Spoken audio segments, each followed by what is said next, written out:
وایو زه تشناب ته ځم. دا جمله داسې وایو په الماني ژبه ich gehe auf die Toilette. ich gehe auf die Toilette. کله چې موږ وایو زه باید تشناب ته لاړ شم، کله چې ایمرجنسي حالت وي وایو زه باید تشناب ته لاړ شم. دا جمله په الماني ژبه داسې وایو ich muss auf die Toilette gehen.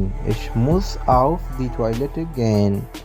او دوستانو که موږ وایو زه تشناب کې وم، یعنی تیره شوې زمانه دا عمل شوی ده، تیره شوې پرفیکټ زمانه ده، وایي زه تشناب کې وم. دغه جمله تاسو په خپله کمنټ کې ولیکئ چې تاسو هم زده شي او دوستانو هم درڅخه زده کړي.